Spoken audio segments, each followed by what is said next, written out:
गिबावो हामफैया नै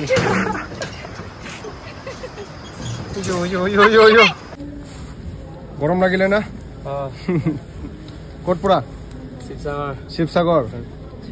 चिरां Good morning everyone, welcome back to the Bodo couple YouTube channel. लोगोफोरजों दा माने दंफां फुलि गायनायाव थांगासिनो दं आरोना जोंहा नैबे भैरबकुन्द खाथियाव माने दैबाना जानानै बिदिनो थुरिबारि जानानै दं आरोना माने दैबाना जाखांनायनि उनाव बिदिनो बालाबारि हा ओरैनो खालि थानायखौ फरेस्टफ्रा माने दंफां फुलि गायदों आरो बेहाय 10 लाख दंफां फुलि गायगोन आरोना वर्ल्ड रेकर्ड लाखिगोन जोंनि उदालगुरि डिस्ट्रिक्टआव जोंहानि न'निफ्राय बारा गोजान जाया बे जायगाया सिखारदाङा जों दा सिखारदाङा मोनबाय नै बिराद मानसिफोर दंफां गायनो थाखाय बास लायै फैदों आरोना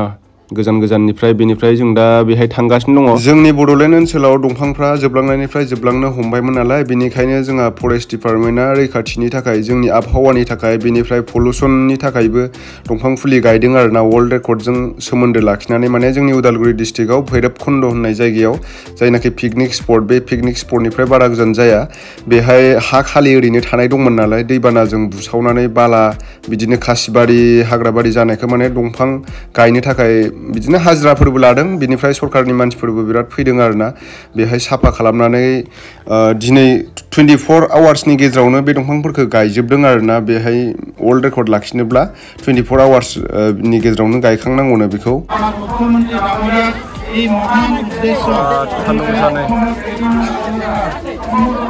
दंफां फांसे गैया बेहाय दानस्रांजोब्बाय नालाय दंफां दानस्रांजोबनानै दंफां गायबाय आरो ना दायो गोदान दानस्रांजोबनानै गायबाय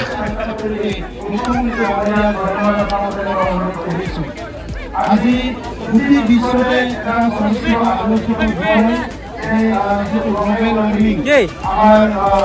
যেটো ইছলামত আহি গৈছে আজি এই প্ৰতি প্ৰাকৃতিক ইমান সুন্দৰ আমি সকলো আছো মানে পাই গৈছে যে পৃথিৱীখনৰ কাৰণে এটা আর আজিও ইমান গরম বতর আমার বিধায়কসকলৰ লগতে আমার এমসিএল এর লগতে ধন্যবাদ জানাইছো বিশেষভাৱে আমি বিচাৰত যোৱা বছৰৰ পৰা আৰম্ভ কৰিছিলো যে প্ৰত্যেকটো বিভাগে আৰু মুখ্যমন্ত্ৰী ডাঙৰীয়াৰ আদৰ্শৰে আমিও এই বছৰৰ পৰা আমি 3 বছৰত 1 কোটি গছ ৰোৱাৰ কাৰণে বডলেণ্ড গ্ৰীণ आं दा माने दंफां फुलि गायनायाव दंफैयो आरोना जोंनि उदालगुरियाव माने दंफां फुलि गायगासिनो दङ वर्ल्ड रेकर्ड जागोन आरोना 10 लाख दंफां फुलि गायगोन बेहाय वर्ल्ड रेकर्ड माने जानानै थागोन आरो बेयो मोनसे नै बिथिं नायनो हागोन गायगासिनो दङ दंफांथ' मा दंफां गायदोंथाय नै इथिं नै दंफां गायगासिनो दे ओमफ्राय नैबे आमाइखौ लोगो मोनदों आङो आमाइ एसे बे दंफां गायनायनि सोमोन्दै एसे बुंना हरदो बोरै माने प्रसेसा एक्चुअली दंफां गायनाया दाख्लैनिफ्रायनो गायदों औ सानबेसे जाखो दिनै लास्ट गायनाय दिनै लास्ट ना प्रथम गायखालिनिफ्राय आं गैया खिन्थु आंनि बे सारजों फैफानायखाय ओमफ्राय ओरैबायदि गारि माने स्टेन्ड खालामनो जायगा गैया बिराद मानसि जादों ना बिराद मानसि जादों ओमफ्राय गायग्राथ' गायग्रा डिपार्टमेन्ट माने वार्ड नाम्बार गोनांलाय औ डिपार्टमेन्ट वाइज गायदों आरोना गायनाया माने गासिबो सरकारनि मानसियानो गायफैजोबदों नामा सरकारिथ' नङा हाजिराबो लादेरदों गामिनिफ्राय लिंहरदों ओमफ्राय गामिनिबो दं बिथांमोनाबो जार्सि होजोबदों बिदि आरो गायग्राफोरना नै ड्रेस दंजोबो आरो गुफुर ड्रेस बैथिं खावसे देखायनोसै आं र' दंफां गायग्राफोरखौ मा दंफांथाय दंफाङाबो रानद्रमलाजोब्बायसो नै गरम लागिले ना कोटपुरा शिवसागर चिरां ঠিক আছে हाजिरा नाকি हाजिरा गायगासिनो दं नै गरमबाबो वर्ल्ड रेकर्ड जागोन वर्ल्ड रेकर्ड उदालगुरि डिस्ट्रिक्टआव भैरबकुन्द ना औ भैरबकुन्द सानबेसे जाखो बे गायनाया दिनै लास्ट दिनैनो फार्स्ट दिनैनो लास्ट दिनैनो फार्स्ट दिनैनो लास्ट 10 लाखखौ दिनैनो फार्स्ट दिनैनो लास्ट माने दिनैनो खतम खालामगोन आरो नामा 24 आवार्सनि आन्दाराव आच्छा रेकर्ड थागोन दा ओमफ्राय दा ओरैनो सानगासिनो दंना बेसेबां जाखो सानगासिनो दं दा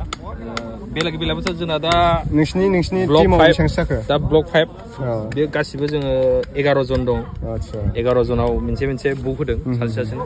बेखौ नोङो सानलांबाय थानांगौ दा टटेल हिसाब खालामगोन आरो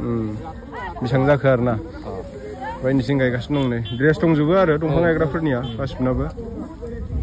ओमफ्राय थिं प्रग्राम जागासिनो दङ हेमन्त मा दंफैयो आं गरमखाय सिङाव थाङासै बिराद गरम दा जों ओरै देखायनानै थांसै ओरैजाय जायगाखौ बिराद गुवार आरोना एरिया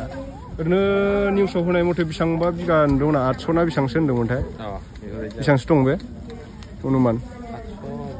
बारगोनलै 800नि बिराद गुवार एरिया ना बेयो नै उदालगुरियाव मोनसे रेकर्ड थासिगोन आरोना उदालगुरि डिस्ट्रिक्टआव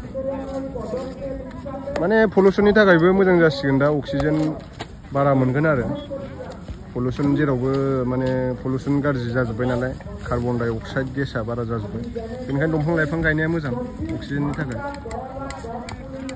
जों दा हाम्फेजों अरुणाचलाव बेरायनो फैदों आरोना जोंना अरुणाचला बारा गोजान जाया नालाय खाथिसो ओमफ्राय हाम्फेया फोरलां दारलां नुफेराखैमोननो नै बेरायहोनो लाबोदों आं एसे सिगाङावथ' सिख्ला समाव बेखौ बेरायथिंनो लाबथिंनो मोनासै नालाय आं हाम्फेखौ हादुरिखौ फिसाजोखौ गारबोदोंसो थलायथ'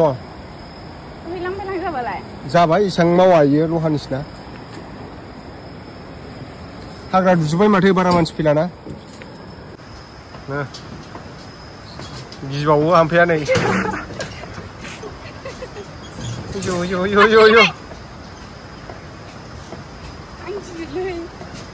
खारबावोसो बिदियाव बिराद समायना आरोना बरिया जानानै दं दायो बोथोराबो मोजां नालाय ओरैजाय नै दैयाबो बिराद साफा दुगैजायो फोरलां दालां अरुणाचल माबानि बियो बालिमुगनि बेजों थांलाय फैलाय खालामो मानसिफ्रा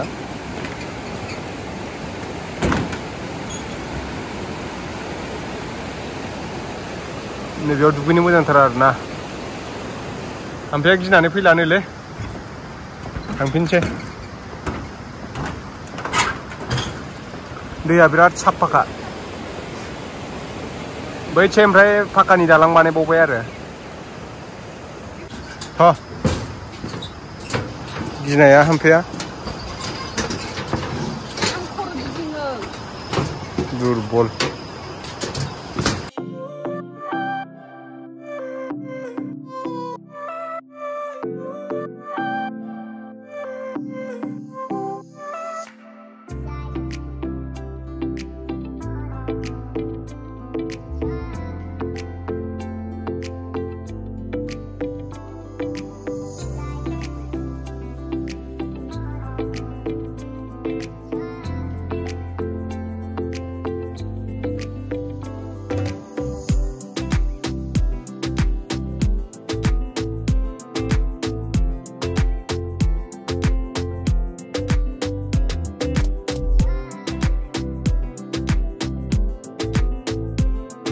बिराद बरिया नुयो नै दायो माने ग्रीन ग्रीन जानानै दंजोबो आरोना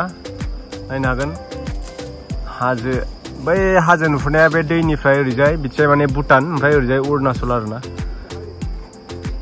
बिराद बरिया इयाव नङा फेसबुकआव मोनसे दं